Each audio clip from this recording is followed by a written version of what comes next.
C'est difficile à décrire. Tout jouait contre nous. C'était un peu comme si on était dans le couloir de la mort à attendre son tour. Et on savait qu'on n'y couperait pas. Vous revenez d'une mission très difficile et vous êtes si content de rentrer. Tout le monde se dit « Waouh, on l'a échappé belle cette fois ». Puis le lendemain matin, on vous réveille, en vous mettant une lampe torche dans les yeux. « Allez, debout les gars, vous repartez. On se bouge, décollage dans 2 heures. » Ça, ouais, ça c'était dur.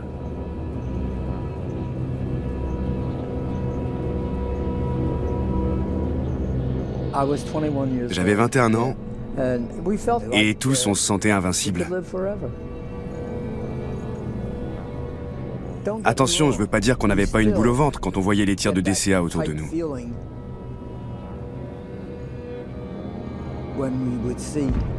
Aujourd'hui, quand on voit des avions de chasse, on a encore la même appréhension.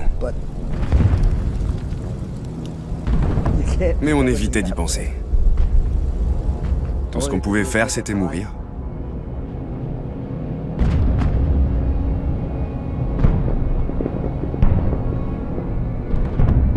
Si quelqu'un affirme qu'il n'avait pas peur, c'est juste des salades. Parce qu'on avait toujours peur de ce qui allait se passer. Surtout avec la flak. On attendait simplement de se faire cueillir par le tir de barrage. Et on savait que les avions de chasse allaient aussi nous tomber dessus.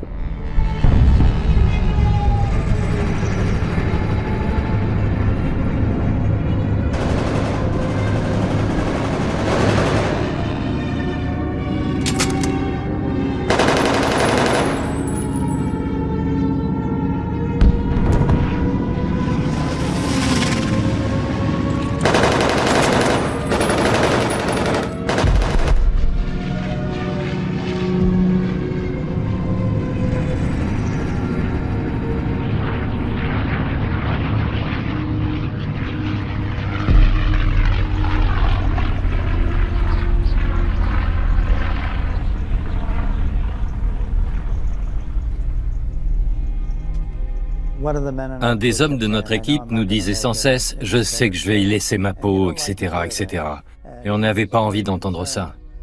Il avait très peur parce que sa femme devait accoucher d'un moment à l'autre. Et le lendemain, il a reçu l'ordre de décoller. On n'aurait pas dû lui faire ça.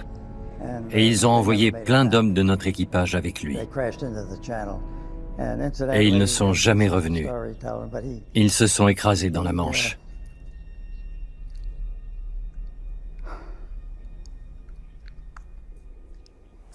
La vérité, c'est qu'il est mort le jour où son fils est né.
La guerre est arrivée et on a fait ce qu'on nous a ordonné de faire, parce qu'on avait été élevés comme ça. Les Japonais ont ruiné ma jeunesse, parce que j'avais quoi? 19 ou 20 ans? J'étais juste jeune et insouciant, et il a suffi d'une attaque japonaise pour y mettre fin. Et on en a pris pour 4 ans. Je peux comprendre pourquoi on a envoyé des jeunes à la guerre, dans les airs, sur le terrain ou dans des sous-marins. Quand on est jeune, on se sent capable de tout. C'est quand on vieillit qu'on a plus de jugeote.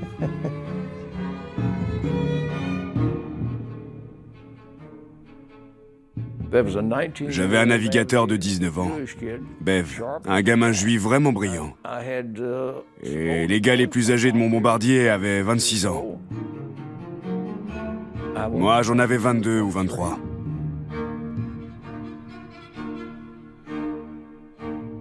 Le plus vieux de notre équipage était un type de Pennsylvanie qui avait 32 ans. On l'appelait Papy, à 32 ans. Notre navigateur avait 26 ans. Et tous les autres avaient entre 22 et 23 ans. Aujourd'hui, je comprends mieux pourquoi c'était les jeunes qui faisaient la guerre, pas les plus âgés. Les vieux, ils étaient derrière les bureaux.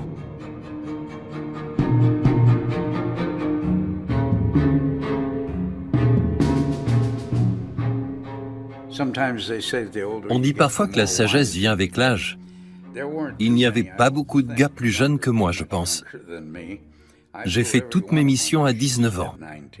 Le vieillard de notre équipe était un mitrailleur. Il avait 25 ans.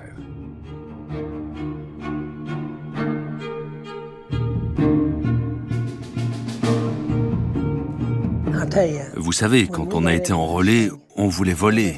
Et bien sûr, on avait adoré l'entraînement. Mais à votre première sortie, quand vous vous faisiez tirer dessus la première fois, là, on savait qu'on était dedans jusqu'au cou. Après ça, on prenait la vie plus au sérieux.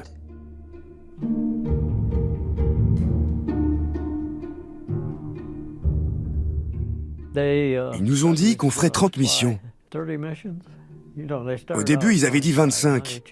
Et là, ils avaient changé, c'était 30 maintenant. On a fait 26 missions. Ils nous ont donné une semaine de permission. Et quand on est revenu, ils nous ont dit, vous ferez 35 missions. Vous parlez d'un choc.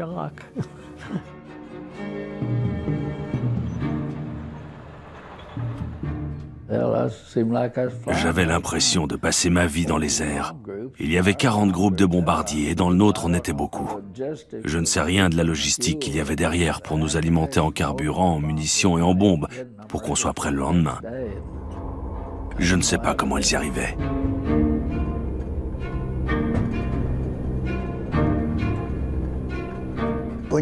Quand on est dans une telle position, il n'y a pas de lendemain. On fait tout ce qu'on veut, tout ce qu'on peut, quand on en a envie. Et on le fait parce qu'on n'aura peut-être jamais l'occasion de le faire plus tard.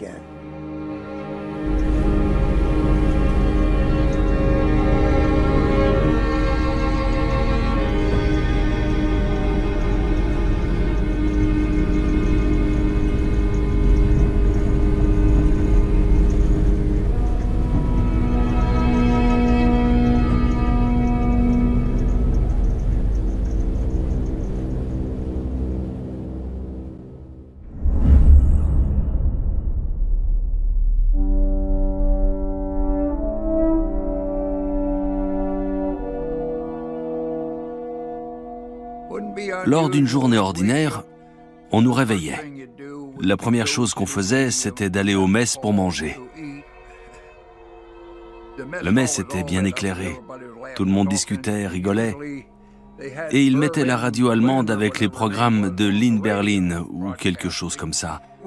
À ce moment-là, on n'avait pas encore été briefé. On ne savait pas où on devait aller. Mais cette dame, elle le savait et elle nous disait « Les garçons, ça va être une dure journée pour vous. Vous allez faire ceci et cela et on vous attendra. » Le fait est qu'ils en savaient plus que nous.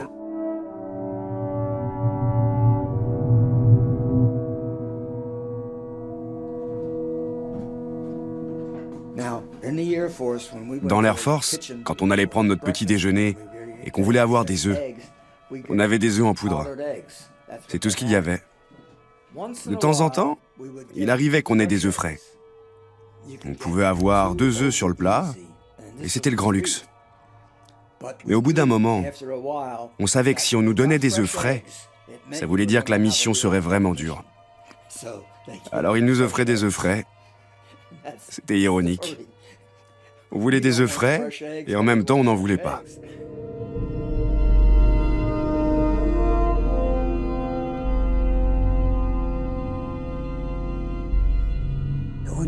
Quand on se prépare à décoller, on passe par les vestiaires. Là, on passait des caleçons longs et puis on enfilait son uniforme au grand complet. On avait des gants qui étaient attachés à l'uniforme. Il fallait les passer à l'intérieur des manches et l'uniforme était resserré aussi au niveau des chevilles. Et par-dessus, on devait mettre nos tenues de vol. Voilà tout ce qu'on devait se mettre sur le dos.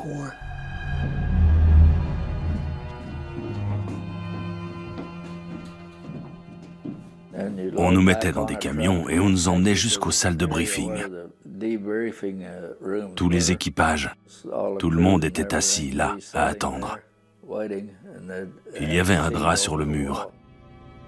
Il le soulevait et désignait notre cible du jour. Aujourd'hui, notre cible est l'Allemagne. La météo a l'air plutôt bonne, pour autant qu'on puisse dire.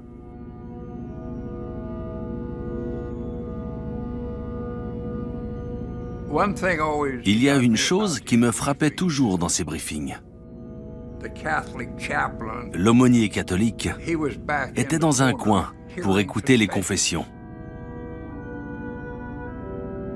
et donner la communion à ceux qui savaient qu'ils risquaient de ne jamais revenir de leur mission.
L'une des choses les plus incroyables de la guerre, c'est la chorégraphie de 1100 avions se mettant tous ensemble en formation pour décoller.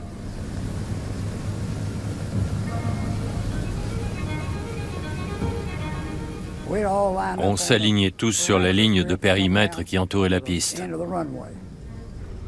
Et l'avion leader roulait pour se mettre en tête de file. À l'allumage de la balise donnant l'ordre de décoller, il s'avançait sur la piste.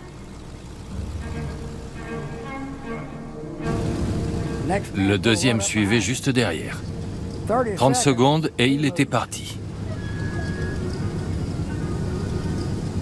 30 secondes, le troisième y allait.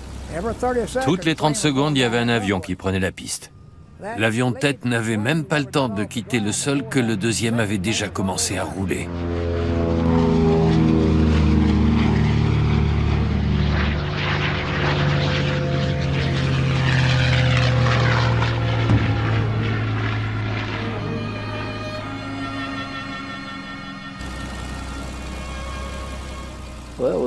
On se mettait en bout de piste et on mettait les gaz à fond, parce qu'il fallait prendre assez de vitesse pour arriver à soulever tout ce poids. On avait un réservoir plein. On avait toutes les munitions pour les mitrailleuses. Et on avait les bombes.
Et quand on était là-haut, je voyais le soleil se lever sur la Terre.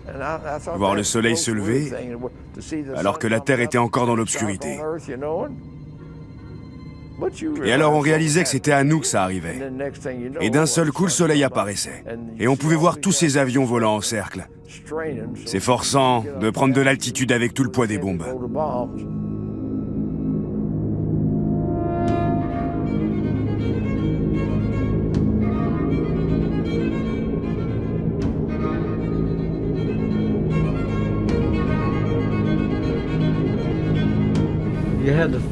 Il fallait se mettre en formation et faire des cercles.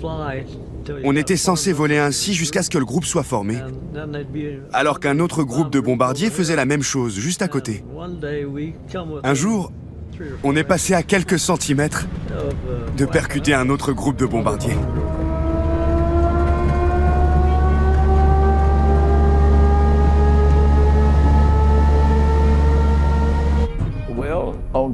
Dans certains groupes, quand les jeunes pilotes arrivaient en remplacement, si j'étais le premier à décoller, on grimpait à environ 1000 mètres d'altitude.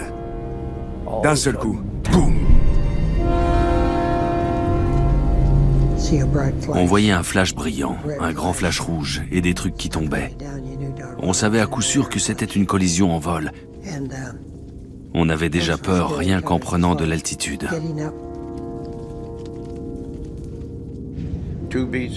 Une fois, un B-17 s'est écrasé en plein sur un autre. Ils y sont tous restés.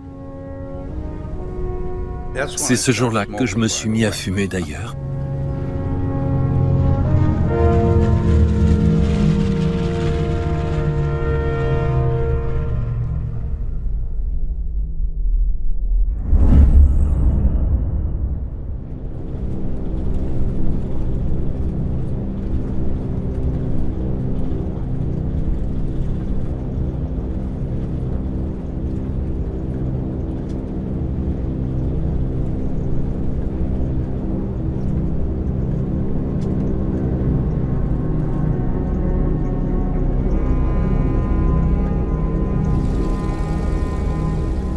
On discutait de tout et de rien, de nos familles, ce genre de choses. Ça n'avait pas d'importance. On faisait en sorte que tout le monde se parle continuellement. Ça rendait la mission un peu moins pénible.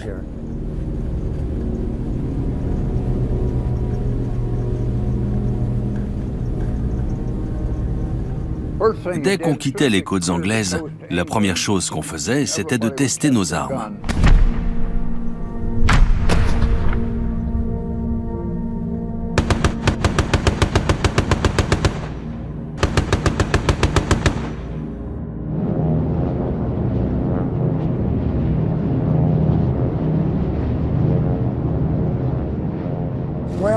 Je ne peux parler que pour moi, bien sûr. Mais quand j'étais en territoire ennemi et que j'étais dans la tourelle du haut, j'avais une vue à 360 degrés autour de moi. Vous voyez?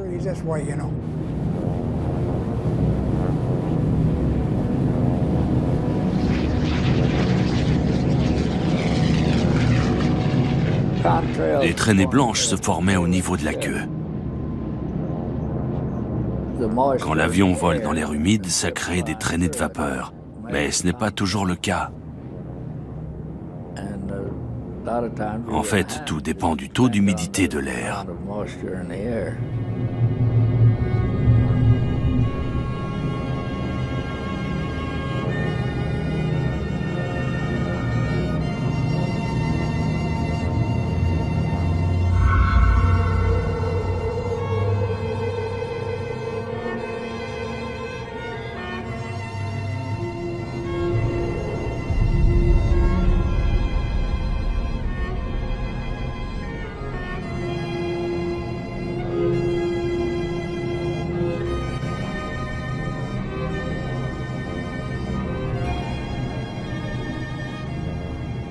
Et il n'y avait pas plus beau spectacle au monde.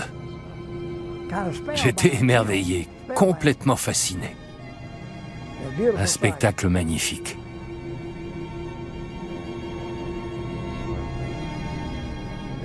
Il paraît que dès qu'on était vu depuis l'Allemagne, Les Allemands calculaient qu'en 30 minutes, les avions étaient sur eux. Il disait que par temps dégagé, les Allemands pouvaient nous voir à 80 km de distance grâce aux traînées.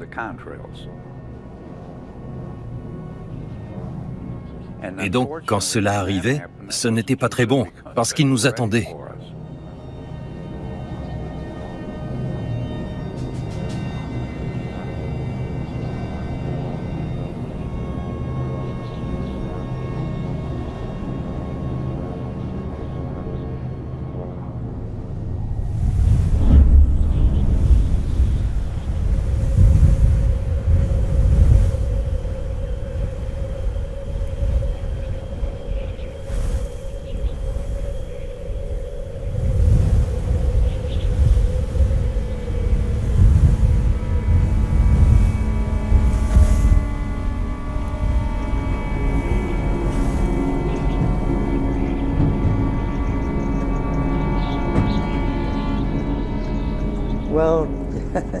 Les jours les plus chauds, il faisait moins 25. Ça pouvait atteindre les moins 50. Je devais régulièrement prendre mon masque à oxygène pour retirer la glace à l'intérieur et vérifier si ça gelait dans les tuyaux. L'air froid, c'était l'un des pires aspects de nos missions. Les seuls moments où on ne le sentait pas, c'était quand on tirait sur les avions de chasse ou qu'on arrivait sur la cible.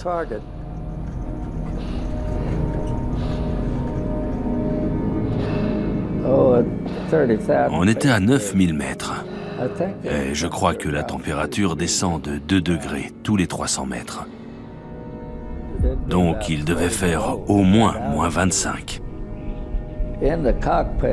Dans le cockpit, il y avait un peu de chaleur grâce au moteur numéro 3. C'était là où le pilote et moi en étaient. Et ça nous permettait de garder nos pieds au chaud. Nos mains aussi.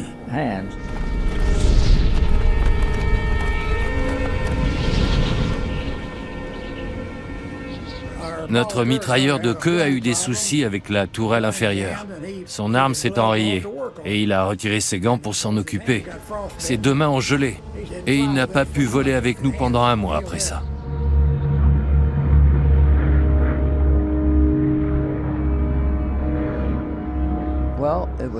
Il faisait tellement froid que pendant une mission, notre copilote a eu une crise d'anoxie. Il s'est évanoui et sa main a gelé sur la vitre de plexiglas. On a dû lui amputer les doigts de cette main. Il faisait tellement froid que sa main avait gelé et était restée collée au pare-brise.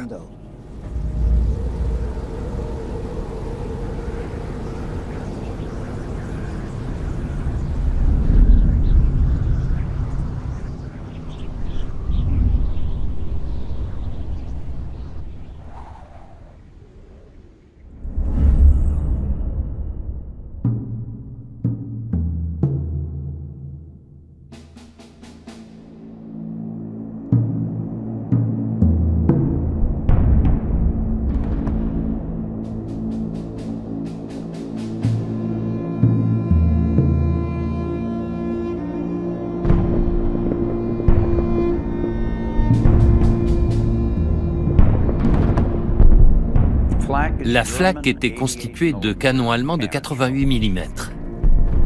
Ces batteries antiaériennes ont abattu plus d'avions que les chasseurs ennemis n'en ont descendu. Et quand on voit la flak, ces nuages de fumée noire, ce sont le résultat de l'explosion de ces obus. Un obus peut exploser en quelques 200 morceaux. C'est vraiment très efficace.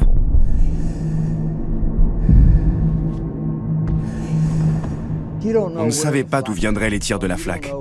On ne savait pas si la prochaine explosion allait être pour nous. On ne savait jamais pour qui serait la prochaine. Et cela nous terrifiait. En fait, on aurait juste dit un gros orage. C'était comme voler à travers une tempête. Mais nous n'avions pas le choix.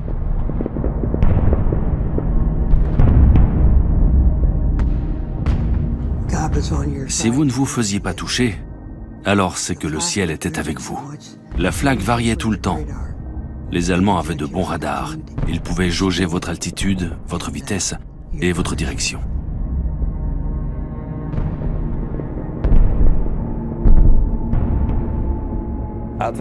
Je crois que le pire pour moi, ça a été au-dessus de Kassel, en Allemagne. J'oublierai jamais. La flaque a explosé mon pare-brise et tout me fonçait dessus à 250 km/h.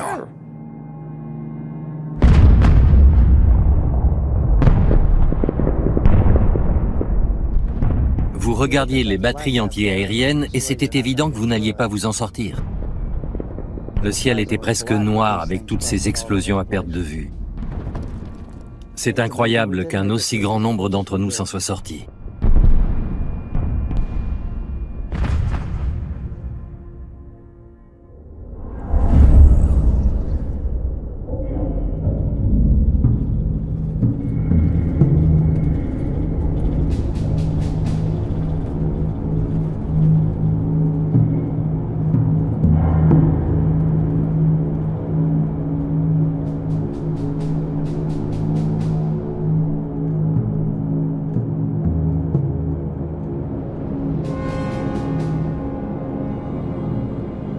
Le largage des bombes, c'était le pire, parce qu'il fallait rester stable.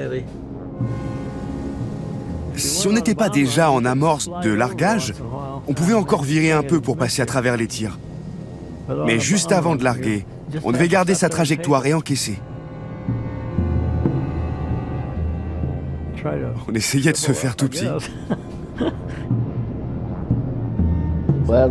C'est l'avion leader qui menait la danse. On faisait ce qu'il faisait. Il y avait l'avion de tête, 2 autres de chaque côté, un au-dessus et un en dessous.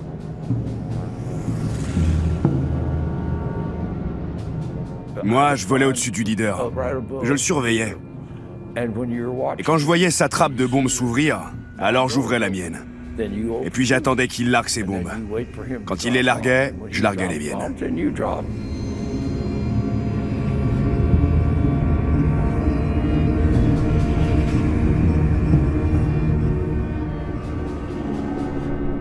On ne pouvait pas changer d'altitude, ni de direction.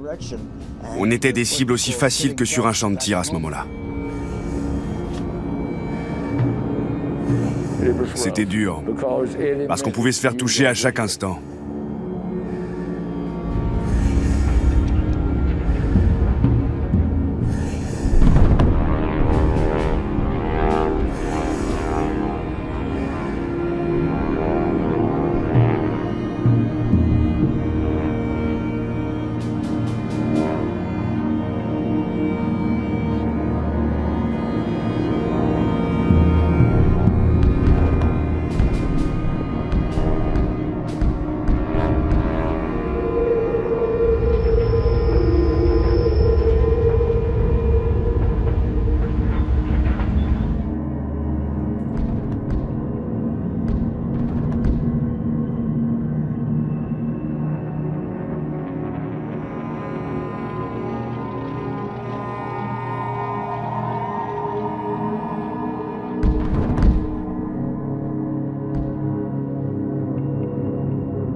Les bombes sont lâchées, on entend bombe larguée, puis tout de suite après, on dégage d'ici. Alors on vire immédiatement, et le groupe suit l'avion leader. Au bout d'un moment, les chasseurs ennemis commençaient à arriver, et ils manquaient rarement leur cible.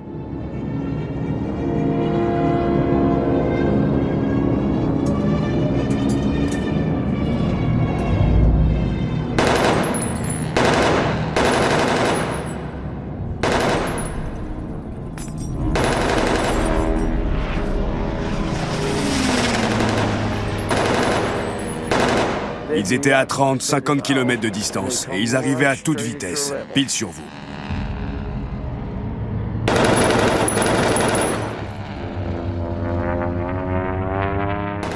On ne touchait rien avec les mitrailleuses qu'on avait.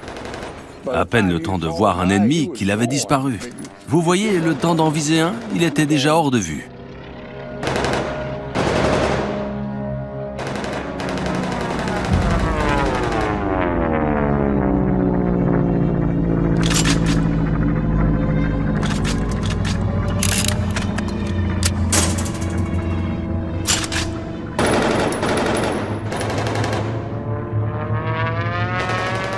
n'avait pas beaucoup de temps pour tirer. Si on arrivait à faire feu une ou deux fois, on avait de la chance. Ça allait vite.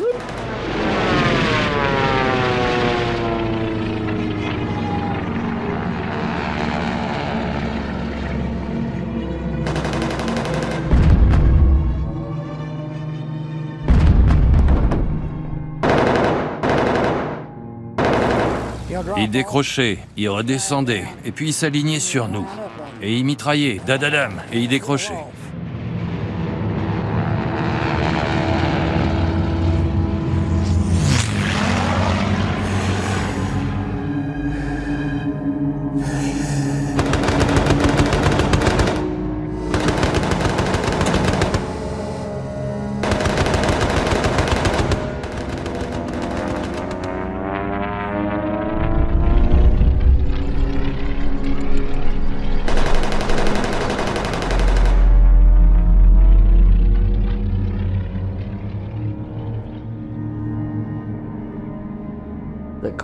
Le copilote avait été gravement touché quand on a été abattu.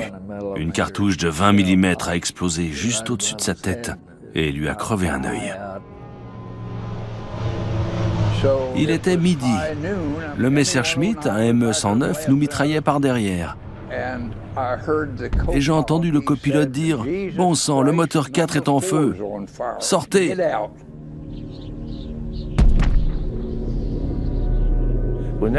Quand l'avion se met à tourner, on est collé à son siège.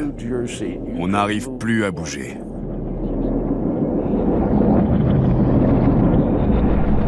On était chanceux si on voyait 2 ou 3 gars s'échapper. On comptait les parachutes, et le plus souvent, si on regardait un avion tomber trop longtemps, le pilote nous disait « C'est bon les gars ». On ne voulait pas passer trop de temps à regarder les avions tomber quand il y avait des chasseurs ennemis dans le coin, vous voyez.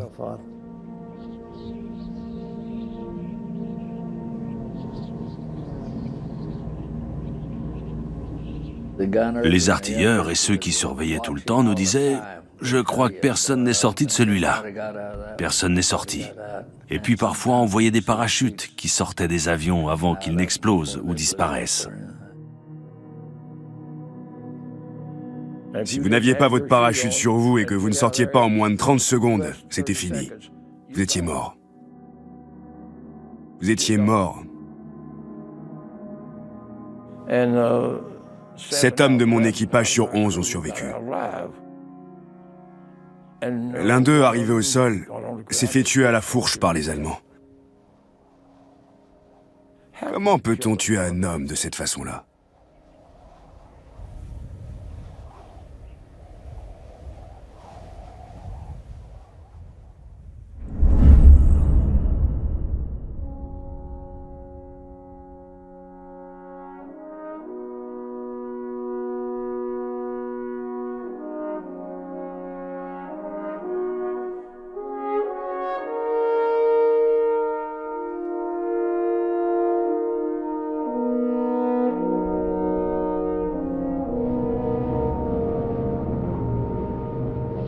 En approchant de l'aérodrome, on déclenchait les fusées de signalisation. Rouge, ça voulait dire qu'on avait des blessés. On s'écartait tous pour laisser atterrir ceux qui avaient des blessés en premier.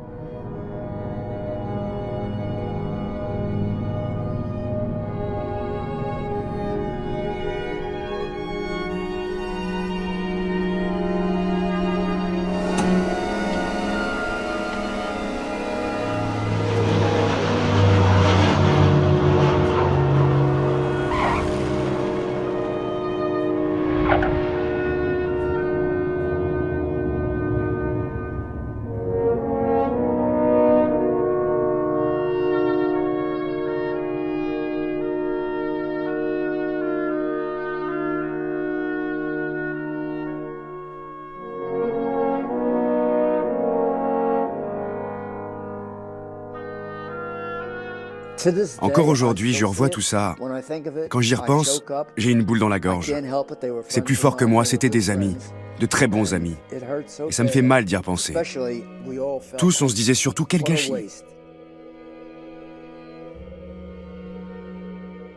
Dans ce boulot, le risque d'y rester était d'au moins 50%. 50% de chances de vivre, 50% de chances de mourir. On nous a dit que nos réputations étaient en jeu. C'était peut-être le cas, mais on avait peur. Et ça m'énerve au plus haut point quand j'entends quelqu'un dire qu'il n'a jamais eu peur. C'est des mensonges.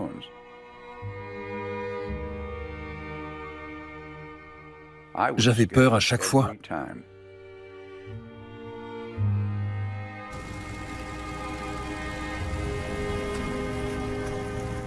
Une fois, je me suis approché d'un avion où on faisait sortir un jeune gars. J'ai voulu les aider. Le gamin qu'ils extrayaient de l'avion, il pleurait en appelant sa mère.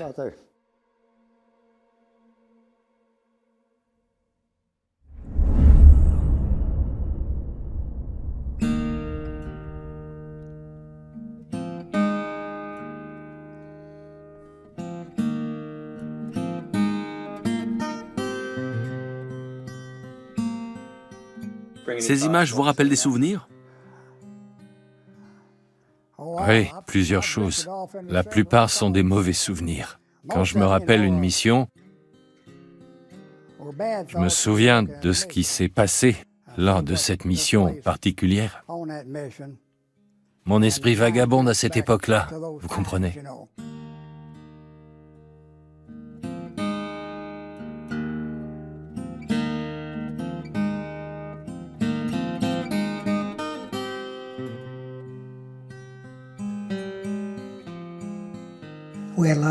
On a eu beaucoup de collisions en plein vol. Certains se mélangeaient les pinceaux. Des pilotes partaient dans le mauvais sens. Mais le plus effrayant, c'est d'avoir survécu à tout ça. C'était plus facile au fur et à mesure des missions? Je vous l'ai déjà dit, j'étais complètement terrifié. Ce n'étaient pas des jours heureux.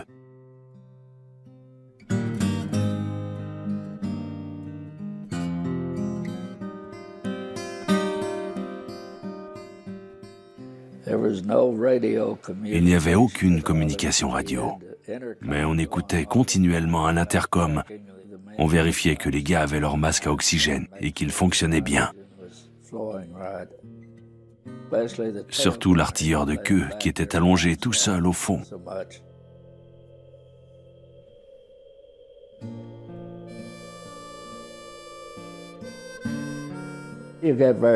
On devient très proche de ces gars-là, et c'étaient tous des gamins.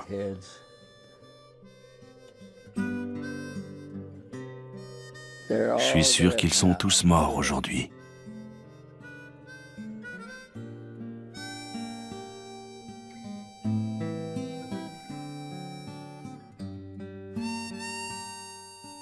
Quand on est là-haut, tout ce qui est au sol ressemble à de petits jouets.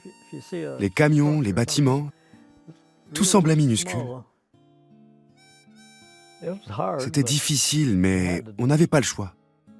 Fallait se débarrasser d'Hitler. Alors on l'a fait.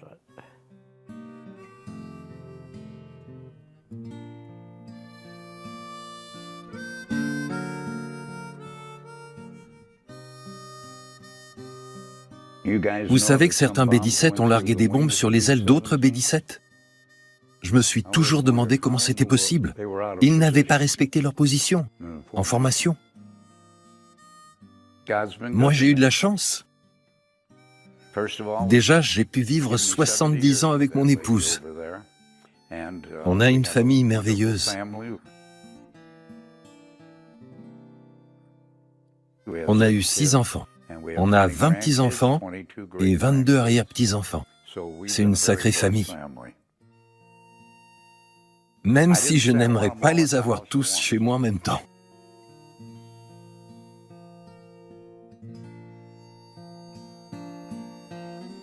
Qu'est-ce que vous pensez de l'idée que c'était une bonne guerre et que vous étiez la meilleure génération? Eh bien, je commence à le croire. Je ne sais pas si vous trouverez ça logique. On a eu une dizaine d'années pour grandir avant que la guerre n'éclate. Et quand je suis rentré chez moi, j'avais l'impression de ne plus être le même du tout.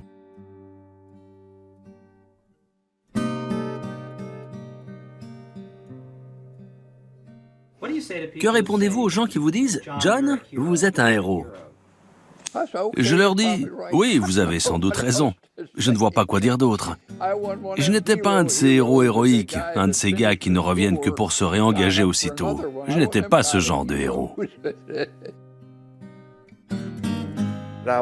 Que ce soit bien clair, je ne me considère pas comme un héros. Moi, j'étais pilote. Les héros, ils sont enterrés en Angleterre, en France et en Allemagne. Ceux qui n'ont pas survécu, ce sont eux les héros. Moi, j'étais juste un pilote ordinaire.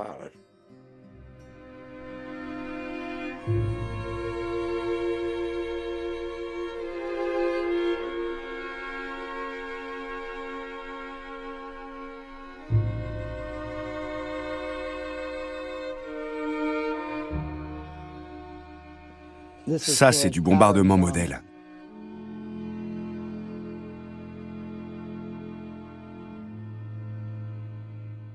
Ne le prenez pas mal, mais vous ne rajeunissez pas. Pourquoi c'est important pour vous que les gens sachent ce que vous avez fait?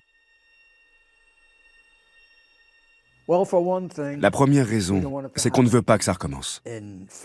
Sous une forme ou une autre. Je ne veux pas revivre ça. Pour mon petit-fils, mes petites filles et leurs maris.